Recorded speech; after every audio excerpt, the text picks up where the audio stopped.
I would like now to introduce Jason King, Chair and Associate Professor of the Clive Davis Institute of Recorded Music, Tisch School of the Arts, who will present the candidate for Doctor of Fine Arts. Will trustee Brett Rockheim please escort the candidate to the lectern?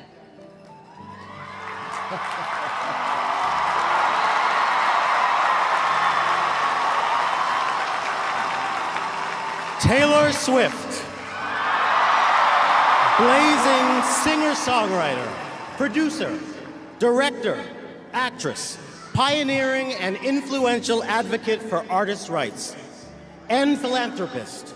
You have brought joy and resolve to your hundreds of millions of fans throughout the world. One of the best-selling music artists in history, you have crossed genres, demographics, age groups, and borders of all kinds to touch lives around the globe. With 9 original studio albums, 2 re-recorded studio albums, 5 extended plays, 3 live albums, and 14 compilations, you have sold well over 100 million album units, earning awards and honors in every category. You have used the remarkable platform you earned to galvanize support for the Equality Act, to prevent discrimination on the basis of sexual orientation and gender identity. And you have spoken out, and you have supported initiatives to protect women and girls from harassment and sexual assault. You have donated significantly to victims of floods and tornadoes, for cancer research, literacy programs for children, and public education. You have fearlessly challenged the exploitation of music artists and successfully championed their right to be compensated for their work.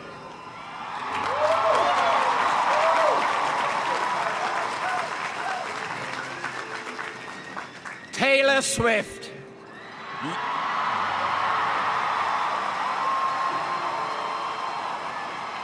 You are a role model across the world for your unprecedented talent and accomplishment, your fierce advocacy for protection of those facing discrimination, and your commitment to speaking out forcefully, eloquently, and effectively on behalf of all artists.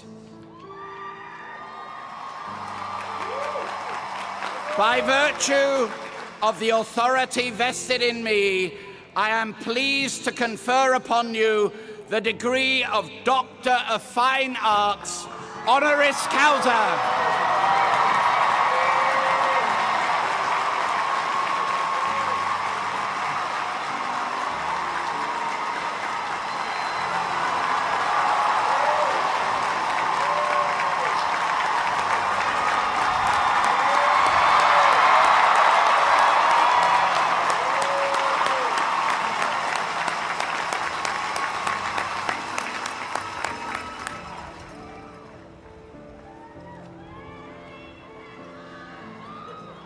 I am now pleased to introduce Taylor Swift, who will respond on behalf of the honorary degree recipients.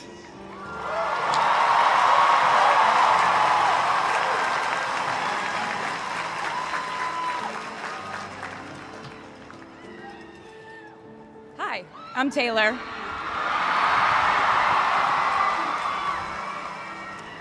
Last time I was in a stadium this size, I was dancing in heels and wearing a glittery leotard. This outfit is much more comfortable. I would like to say a huge thank you to NYU's Chairman of the Board of Trustees, Bill Berkeley, and all the trustees and members of the board, NYU's President Andrew Hamilton, Provost Catherine Fleming, and the faculty and alumni here today, who have made this day possible.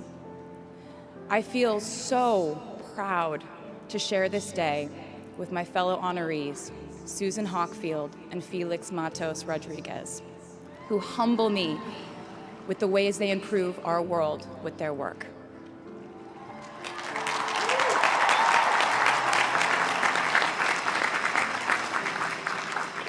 As for me, I'm 90% sure the main reason I'm here is because I have a song called 22.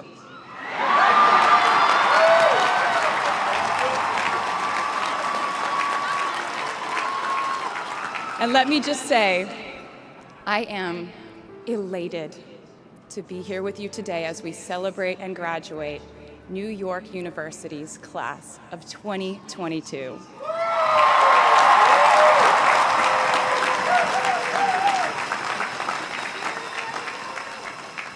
Not a single one of us here today has done it alone. We are each a patchwork quilt of those who have loved us, those who have believed in our futures, those who showed us empathy and kindness, or told us the truth, even when it wasn't easy to hear. Those who told us we could do it when there was absolutely no proof of that. Someone read stories to you and taught you to dream and offered up some moral code of right and wrong for you to try and live by. Someone tried their best to explain every concept in this insanely complex world to the child that was you as you asked a bazillion questions, like, how does the moon work? And why can we eat salad but not grass? And maybe they didn't do it perfectly. No one ever can. Maybe they aren't with us anymore. In that case, I hope you'll remember them today. If they are in this stadium, I hope you'll find your own way to express your gratitude for all the steps and missteps that have led us to this common destination.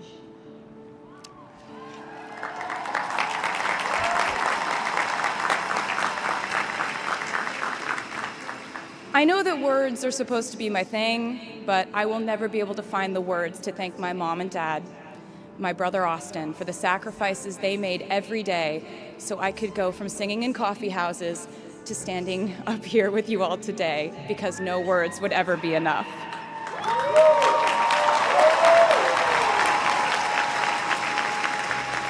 To all the incredible parents, family members, mentors, teachers, allies, friends, and loved ones here today who have supported these students in their pursuit of educational enrichment, let me say to you now, welcome to New York. It's been waiting for you.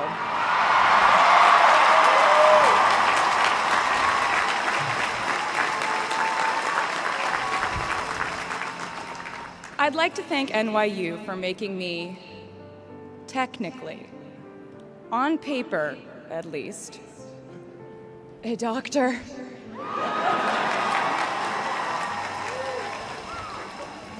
Not the type of doctor you would want around in case of an emergency. Unless your specific emergency was that you desperately needed to hear a song with a catchy hook and an intensely cathartic bridge section.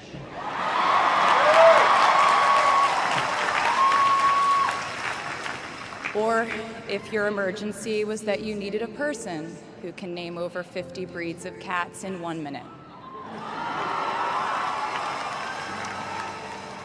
I never got to have a normal college experience, per se.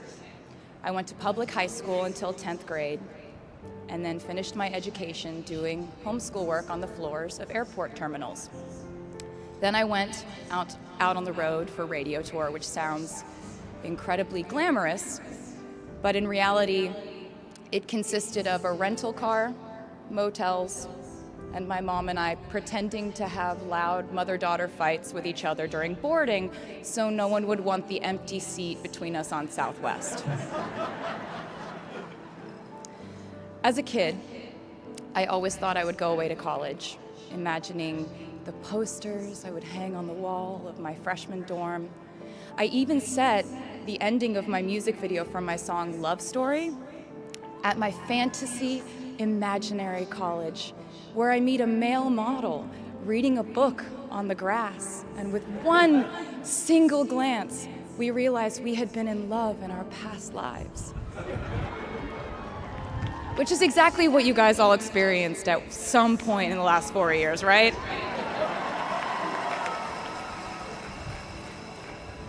But I really can't complain about not having a normal college experience to you, because you went to NYU during a global pandemic, being essentially locked into your dorms and having to do classes over Zoom. Everyone in college during normal times stresses about test scores. But on top of that, you also had to pass like 1,000 COVID tests. I imagine the idea of a normal college experience was all you wanted too. But in this case, you and I both learned that you don't always get all the things in the bag that you selected from the menu in the delivery service that is life. You get what you get. And as I would like to say to you wholeheartedly, you should be very proud of what you've done with it. Today, you leave New York University and then go out into the world searching what's next. And so will I.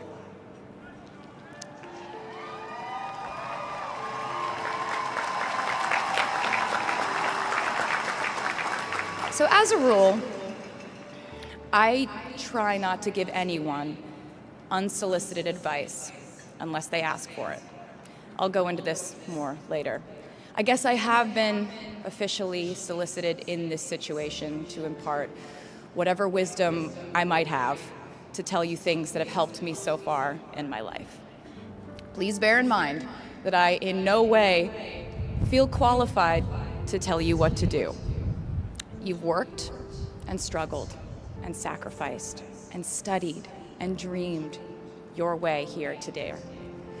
And so you know what you're doing. You'll do things differently than I did them, and for different reasons. So I won't tell you what to do, because no one likes that. I will, however, give you some life hacks I wish I knew when I was starting out my dreams of a career and navigating life, love, pressure, choices, shame, hope, and friendship. The first of which is, life can be heavy, especially if you try to carry it all at once. Part of growing up and moving into new chapters of your life is about catch and release. What I mean by that is knowing what things to keep and what things to release. You can't carry all things, all grudges, all updates on your ex, all enviable promotions your school bully got at the hedge fund his uncle started. Decide what is yours to hold and let the rest go. Oftentimes, the good things in your life are lighter anyway, so there's more room for them. One toxic relationship can outweigh so many wonderful, simple joys. You get to pick what your life has time and room for. Be discerning. Secondly, learn to live alongside cringe. No matter how hard you try to avoid being cringe, you will look back on your life and cringe retrospectively.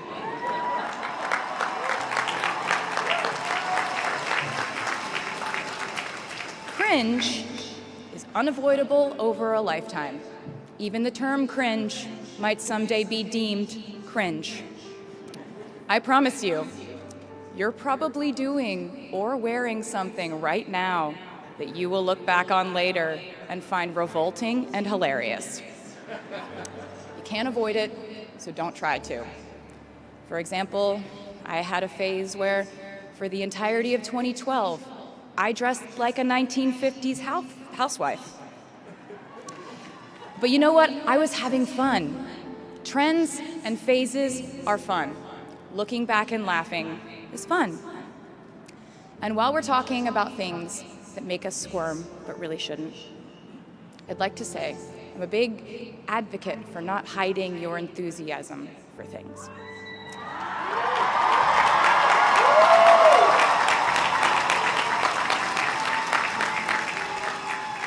It seems to me that there is a false stigma around eagerness in our culture of unbothered ambivalence.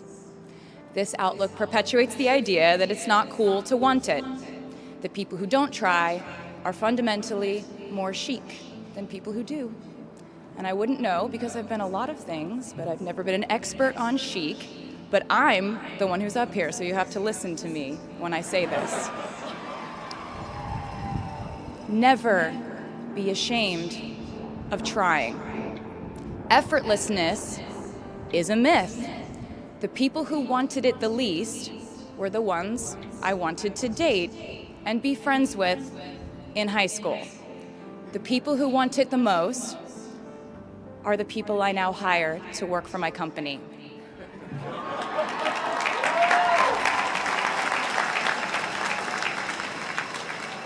I started writing songs when I was 12, and since then, it's been the compass guiding my life, and in turn, my life guided my writing.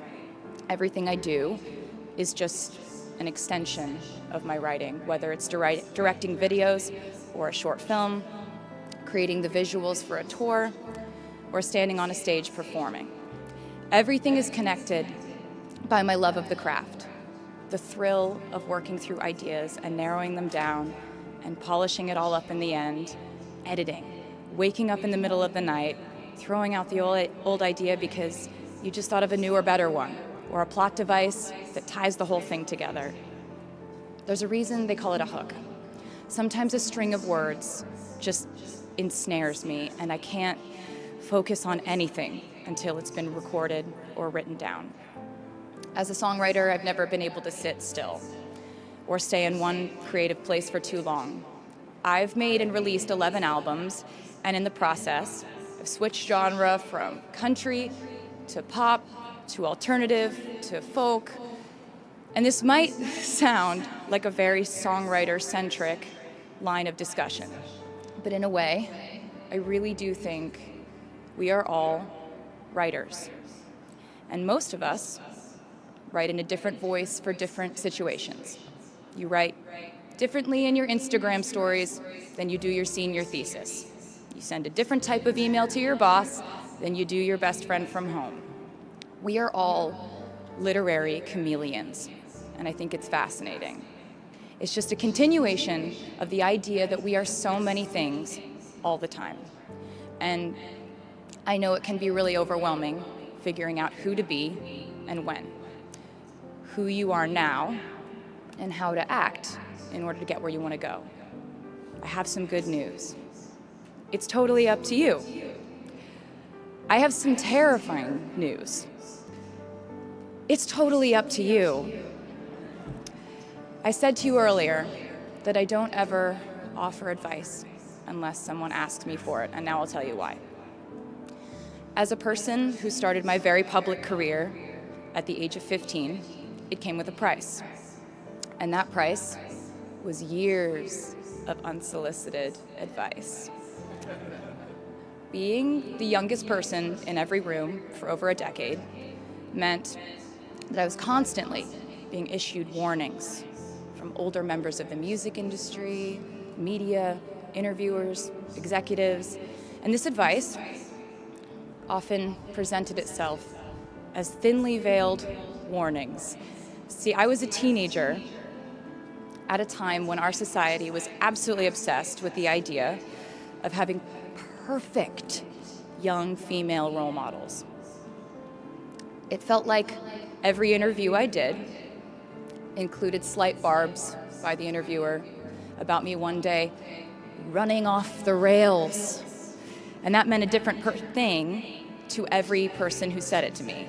So I became a young adult while being fed the message that if I didn't make any mistakes, all the children of America would grow up to be perfect angels. However, if I did slip up, the entire earth would fall off its axis, and it would be entirely my fault, and I would go to pop star jail forever and ever. It was all centered around the idea that mistakes equal failure, and ultimately the loss of any chance at a happy or rewarding life.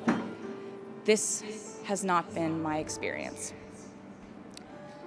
My experience has been that my mistakes led to the best things in my life. And being embarrassed when you mess up, it's part of the human experience. Getting back up, dusting yourself off, and seeing who still wants to hang out with you afterward and laugh about it, that's a gift.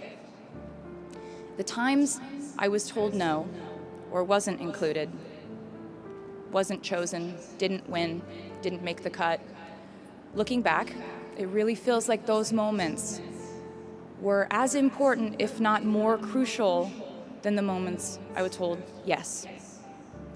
Not being invited to the parties and sleepovers in my hometown made me feel hopelessly lonely. But because I felt alone, I would sit in my room and write the songs that would get me a ticket somewhere else. Having label executives in Nashville tell me that only 35-year-old housewives listen to country music, and there was no place for a 13-year-old on their roster, made me cry in the car on the way home.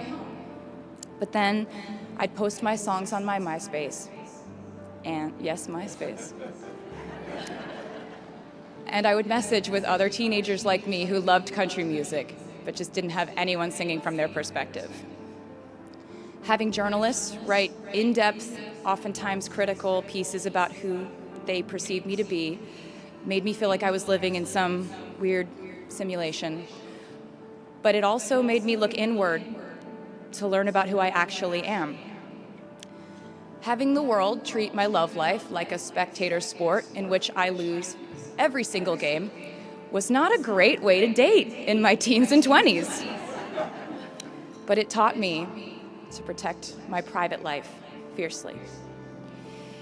Being publicly humiliated over and over again at a young age was excruciatingly painful, but it forced me to devalue the ridiculous notion of minute-by-minute, ever-fluctuating social relevance and likability.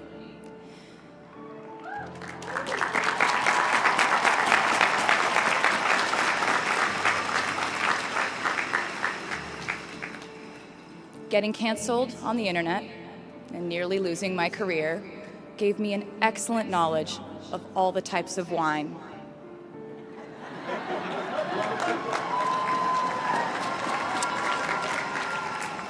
I know I sound like a consummate optimist, but I'm really not.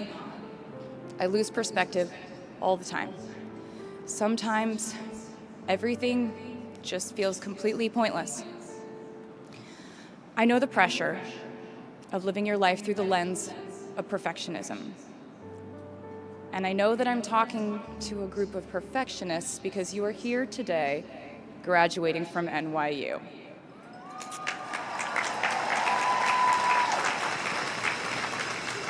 So this might be hard for you to hear. In your life, you will inevitably misspeak, trust the wrong person, underreact, overreact, hurt the people who didn't deserve it, overthink, not think at all, self-sabotage, create a reality where only your experience exists, ruin perfectly good moments for yourself and others, deny any wrongdoing, not take the steps to make it right, feel very guilty, let the guilt eat at you, hit rock bottom, finally address the pain you caused, try to do better next time, rinse, repeat.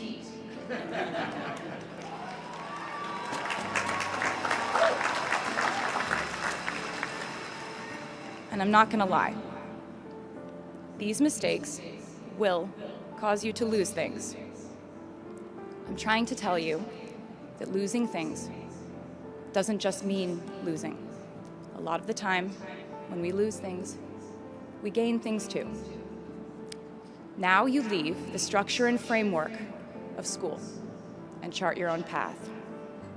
Every choice you make leads to the next choice, which leads to the next, and I know it's hard to know which path to take. There will be times in life where you need to stand up for yourself. Times when the right thing is actually to back down and apologize. Times when the right thing is to fight. Times when the right thing is to turn and run. Times to hold on with all you have. And times to let go with grace. Sometimes the right thing to do is to throw out the old schools of thought in the name of progress and reform. Sometimes the right thing to do is to sit and listen to the wisdom of those who have come before us. How will you know what the right choice is in these crucial moments? You won't. How do I give advice to this many people about their life choices? I won't. The scary news is you're on your own now. But the cool news is you're on your own now.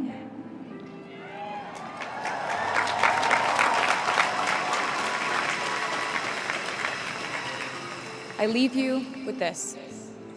We are led by our gut instincts, our intuition, our desires and fears, our scars and our dreams. And you will screw it up sometimes. So will I. And when I do, you will most likely read about it on the internet. Anyway, hard things will happen to us. We will recover. We will learn from it. We will grow more resilient because of it. And as long as we are fortunate enough to be breathing, we will breathe in, breathe through, breathe deep, and breathe out. And I am a doctor now, so I know how breathing works. I hope you know how proud I am to share this day with you. We're doing this together, so let's just keep dancing like we're the class of 22.